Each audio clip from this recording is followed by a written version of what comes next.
তুমি কেমন আছো? আমার পোষা বেড়াল খুঁচু সে কেমন আছে? সে রাত্রিরে কার পাশে শোয়? দুপুরে যেন আলী সাহেবদের বাগানে না যায়। মা, ঝিঙে মাচায় ফুল এসেছে। তুলিকে আমার দূরের শাড়িটা পরতে বলো, আঁচলের ফেঁসোটা যেন সেলাই করে নেয়। তুলিকে কত মেরেছি, আর কোনোদিন মারবো না।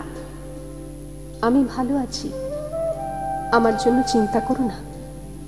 মা, মা, তোমাদের ঘরের চালে নতুন খড় দিয়েছ? এবারে বৃষ্টি হয়েছে খুব। তরফদার বাবুদের পুকুরটা কি ভেসে গেছে? কালো ভুলুরা মাছ পেয়েছে কিছু? একবার মেঘের ডাক শুনে কই মাছ উঠে এসেছিল ডাঙায়। আমি আম গাছ তলায় 2টো কই মাছ ধরেছিলাম। তোমার মনে আছে মা? মনে আছে আলী সাহেবের বাগানে সেই নারকোল চুরি করে আনিনি, মাটিতে পড়েছিল, কেউ দেখেনি। নারকোল বড়ার সেই স্বাদ এখনো মুখে লেগে আছে। আলী সাহেবের ভাই মিজান আমাকে খুব আদর করত। বাবা একদিন দেখতে পেয়ে চেলা কাঠ দিয়ে পিটিয়েছিল আমাকে। আমার কি দোষ? কেউ আদর করলে আমি না বলতে পারি? আমার পিঠে এখনো সেই দাগ আছে। আলী সাহেবদের বাগানে আর কোনোদিন যাইনি। আমি আর কোনো বাগানেই যাই না মা। সেই দাগটায় হাত বুলিয়ে বাবার কথা মনে পড়ে। বাবার জন্য আমার খুব কষ্ট হয়। আমি ভালো আছি, খুব ভালো আছি। বাবা যেন আমার জন্য একটুও না ভাবে। তুলি কি এখনো ভূতের ভয় পায় মা? তুলি আর আমি পুকুর ধারে কলা বউ দেখেছিলাম। সেই থেকে তুলির ফিটের ব্যারাম শুরু হলো। দাদা সেই কলা গাছটা কেটে ফেললো। আমি কিন্তু ভয় পাইনি, তুলিকে কত খেপিয়েছি। আমার আবার মাঝরাত্রি সেই কলা বউ দেখতে ইচ্ছে করে। হ্যাঁ, ভালো কথা। দাদা কোনো কাজ পেয়েছে? নকুরবাবু যে বলেছিল বহরমপুরে নিয়ে যাবে। দাদাকে বলো ওর উপর আমি রাগ করিনি। রাগ পুষে রাখলে মানুষের বড় কষ্ট। আমার শরীরে আর রাগ নেই। আমি আর এক ফোঁটাও কাঁদি না মা। আমি রোজ দোকানের খাবার খাই। হোটেল থেকে 2 বেলা আমার খাবার এনে দেয়। মাংস মুখে দিই আর তুলির কথা, কালু ভুলুর কথা মনে পড়ে। তোমাদের গ্রামে পটল পাওয়া যায় না। আমি আলু পটলের তরকারি খাই, পটল ভাজাও খাই। হোটেলে কিন্তু কখনো শাক রান্না হয় না। পুকুর পাড় থেকে তুলি আর আমি তুলে আনতাম কলমি শাক। কি ভালো, কি ভালো, বিনা পয়সায়। কোনোদিন আর কলমি শাক আমার ভাগ্যে জুটবে না। জোর হাওয়া দিলে তাল গাছের পাতা সরসর করে, ঠিক বৃষ্টির মতন শব্দ হয়। এই ভাদ্র মাসে তাল পাকে, ঢিপ ঢিপ করে তাল পড়ে। বাড়ির তাল গাছ 2টো আছে তো।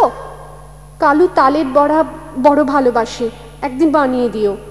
তেলের খুব দাম জানি, তবু একদিন দিও। আমাকে বিক্রি করে দিয়ে 6,000 টাকা পেয়েছিলে। তা দিয়ে একটা গরু কেনা হয়েছে তো। সেই গরুটা ভালো দুধ দেয়। আমার মতো মেয়ের চেয়ে গরুও অনেক ভালো। গরুর দুধ বিক্রি করে সংসারের সুসার হয়। গরুর বাছুর আনন্দ হয়। বাড়িতে কন্যা সন্তান থাকলে কত জ্বালা।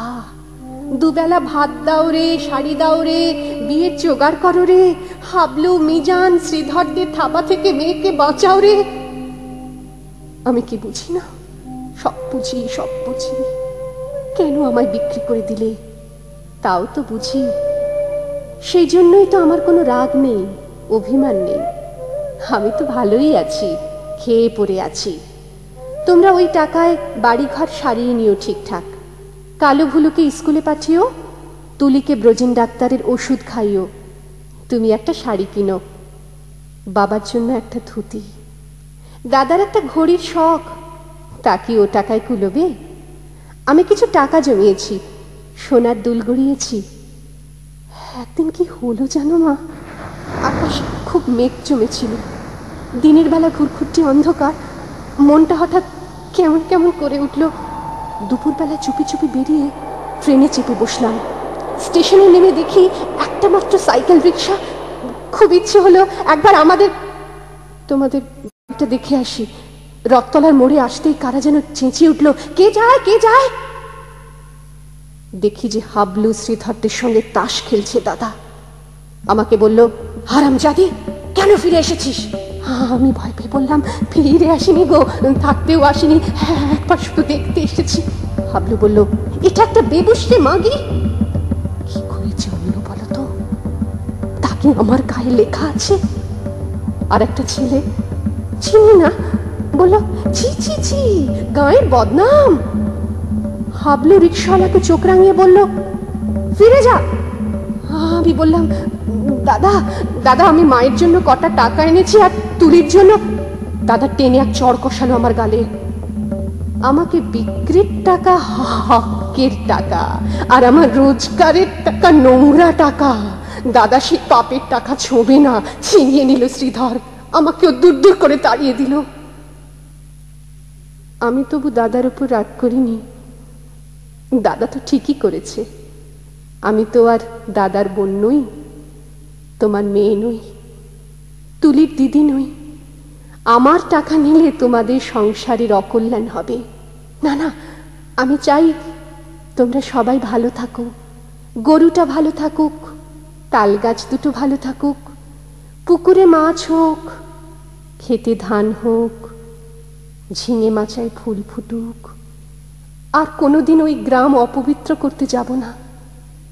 আমি খাট বিছানায় শুই, নীল রঙের মশারি, দোরগোড়ায় পাপোশ আছে, দেওয়ালে মা দুর্গার ছবি, আলমারি ভর্তি কাচের গেলাস, বন বন করে পাখা করে, সাবান মেখে রোজ চান করে। এখানকার কুকুরগুলো সারা রাত ঘেউ ঘেউ করে। তাহলেই বুঝছো কেমন আরামে আছি আমি। আমি আর তোমার মেয়ে নই, তবু তুমি আমার মা। তোমার আরো ছেলে মেয়ে আছে, আমি আর মা পাবো কোথায়? সেই জন্যই তোমাকে চিঠি লিখছি মা। তোমার কাছে একটা খুব অনুরোধ আছে, তুলিকে একটু যত্ন করো। ও বেচারি বড় দুর্বল। যতই অভাব হোক, তবু তুলিকে তোমরা তোমার পায়ে পড়ি মা। তুমি বাবাকে বুঝিয়ে বলো, তুলিকেও যেন আমার মতন আরামের জীবনে না পাঠায়। যেমন করে হোক তুলির একটা বিয়ে দিও, ওর একটা নিজস্ব ঘর সংসার, একজন নিজের মানুষ। আর যদি কোনো রকমে ওর বিয়ে দিতে না পারো, ওকে বলো গলায় দড়ি দিয়ে মরতে। মরলেও বেঁচে যাবে মা, মরলেও বেঁচে যাবে।